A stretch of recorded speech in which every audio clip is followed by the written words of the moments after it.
प्रहार करने की क्षमता रखता है। आप देख सकते हैं दोनों एक के पीछे एक और भारतीय तीर चक्र के कवच से सुरक्षित विकसित भारत के संकल्प को दोहराता है।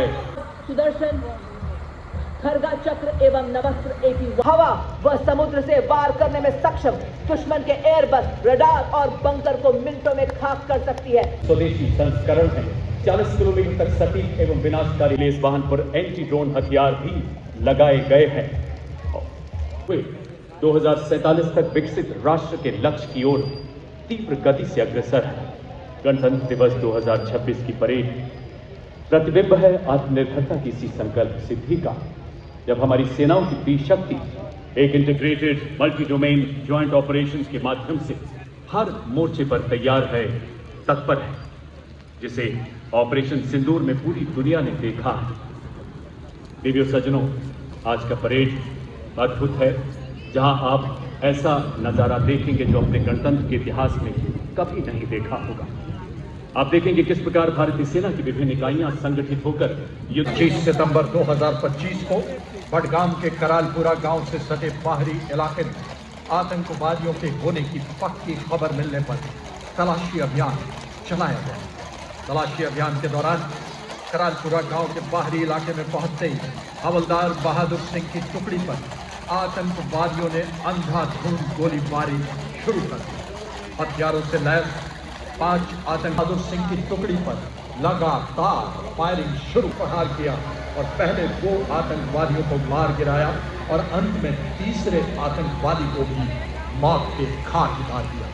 गंभीर रूप से घायल होने के बावजूद अपनी जान की परवाह न करते हुए अपने साथ आतंकवादी गुट के डिस्ट्रिक्ट कमांडर को भी अपनी गोली से घायल कर निष्क्रिय कर दिया। एवं वर्दीधारी सैल्यूट करें। On the auspicious occasion of Republic Day, 21 gun salute is the highest military honor presented to the national flag from the Kartavya Path. All are requested to please rise at this moment, and those in uniform are requested to salute. जिन्होंने मणिपुर में अपनी असाधारण वीरता के लिए अशोक चक्र अर्जित किया। Ladies and gentlemen, now approaching the saluting days is a European Union military representation led by Colonel Frederick Simons Pruitt, acting on behalf of the Director General of the European Union Military Staff, on board a ceremonial gypsy.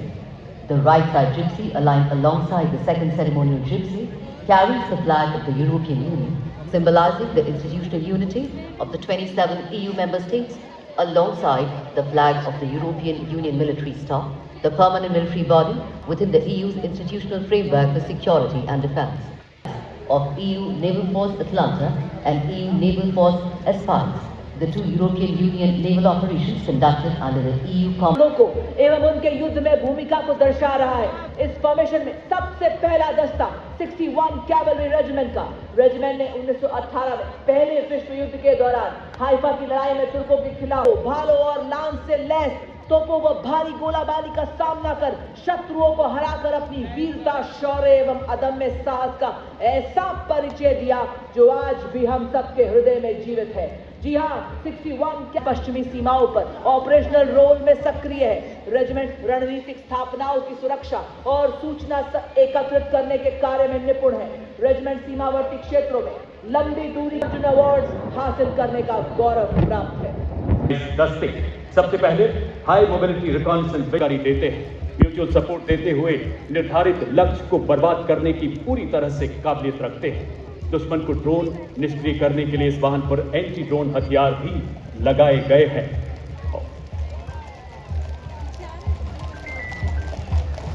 और हवाई दस्ते दुश्मन की जानकारी हासिल करने में इनकी पूरी तरह से मदद करते हैं। नीली पहाड़ियों से लेकर थार के 50 डिग्री वाले रेगिस्तान पर 40 किलोमीटर प्रति घंटे की क्रॉस कंट्री रफ्तार से चलने में पूरी तरह से सक्षम हमारे युद्धक टैंक अर्जुन और भीष्म। यह इन्फेंट्री कॉम्बैट व्हीकल है जो बख्तरबंद और मैकेनाइज्ड दस्तों के लिए रीढ़ की हड्डी के समान है।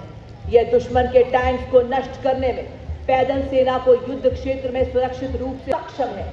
आज आपके समक्ष आप देख सकते हैं 20 किलोमीटर की दूरी तक निगरानी रखने के लिए ड्रोन एवं अग्रिम भाग में लाल रंग में काम लॉइटरिंग म्यूनिशन सिस्टम, जो कि 50 किलोमीटर की दूरी से दुश्मन के बख्तरबंद वाहन, टैंक, रडार और संचार केंद्रों को सटीकता से 1.5 किलोमीटर की दूरी से दुश्मन के कमांडर को ढेर कर सकता है। इस गाड़ी पर त्रिनेत्र सर्वेलेंस ड्रोन भी लगा है। इसके बाद इसके पीछे 2 ऑल टेरेन व्हीकल जिन पर नागास ड्रोन लगाया गया है, जो लॉइटर एम्यूनिशन वाला एक अटैक ड्रोन है। दूसरे एटीवी पर जॉनेट नामक ड्रोन लगाया गया है, जो दुश्मन पर प्रबल प्रहार करने की क्षमता रखता है। आप देख सकते हैं दोनों एटीवी के पीछे एक और RPTH चल रहा है।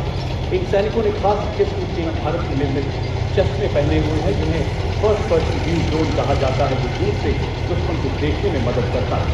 आप देख सकते हैं RPTH के पीछे 2 LSD यानी लाइट स्ट्राइक ब्रेकर, जिन पर भारत में निर्मित कई हथियार लगाए गए हैं। प्रदेश में बस हेवी मशीन गन, टिकला मिसाइल भी लगी है। ये surface to air missile 5 kilometre तक दुश्मन के लो फ्लाइंग वायु। और अब आपके समक्ष 4 स्वचालित वाहन, जो कि निगरानी, रेकी, दुश्मन पर हमला करने, गोला बारूद पहुंचाने और घायल सैनिकों की निकासी के लिए अत्यंत सक्षमता से कार्य करते हैं। हर तरह के इलाके में तैनाती में ये सक्षम है। विस्फोटक आईईडी का पता लगाना और निष्क्रिय करने में इनकी प्रमुख भूमिका है। ये इन्फेंट्री दस्तों का युद्ध में सहयोग करते हैं।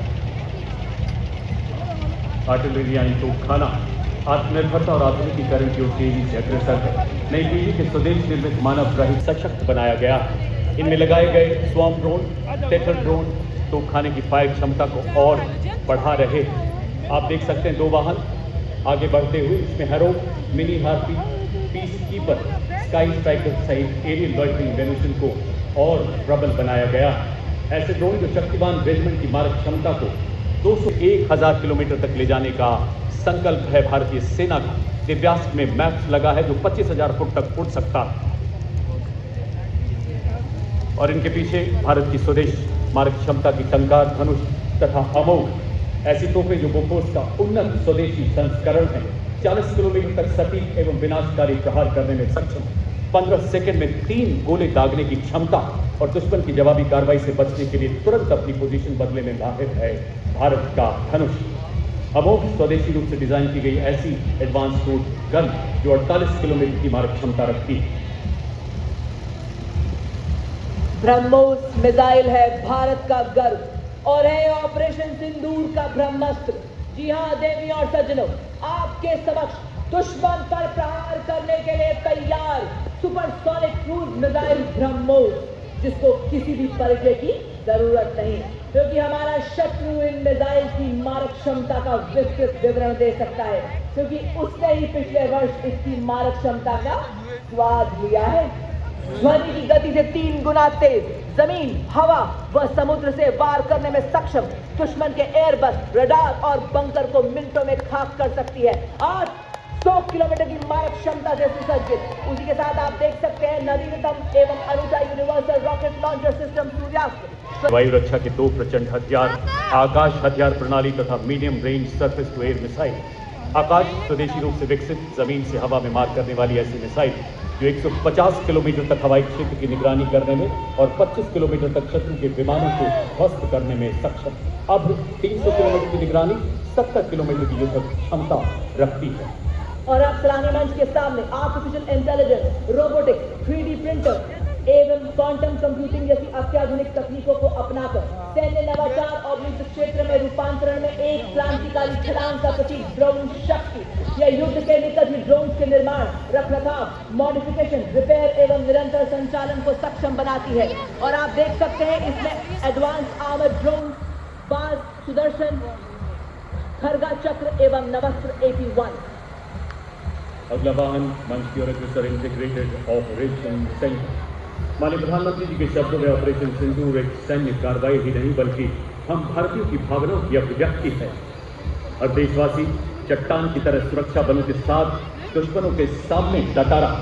हमने 88 घंटों में 100 से ज्यादा आतंकी ठिकानों को बर्बाद करते हुए दुश्मन को नए नॉर्मल का संदेश दिया है, जहां आतंकवाद का सर्वनाश निश्चित है। देवी सज्जनों, होल ऑपरेशन की इसी भावना को दर्शाता ये वाहन इंटीग्रेटेड ऑपरेशन सेंटर जो वर्तमान और भविष्य के संगम को दर्शाता है। सुदर्शन चक्र के कवच से सुरक्षित विकसित भारत के संकल्प को दोहराता है इंटीग्रेटेड ऑपरेशन सेंटर।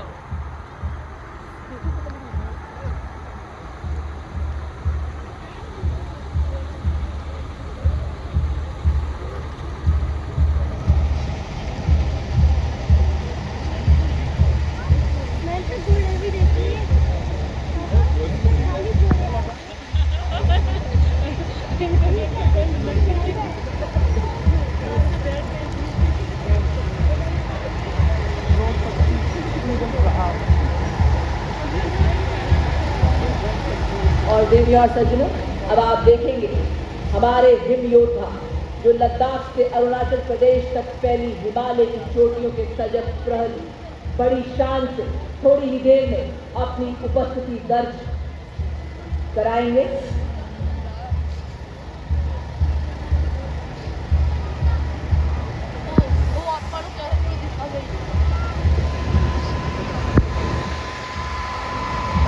ये हमारे हिम योद्धा कम ऑक्सीजन वाले क्षेत्रों में अनोखी क्षमता रखते हैं। ये -40 डिग्री सेल्सियस और 15,000 फीट की ऊंचाई पर बड़ी सहजता से लॉजिस्टिक सप्लाई, पेट्रोलिंग और अत्यंत भार ढोने में सक्षम है।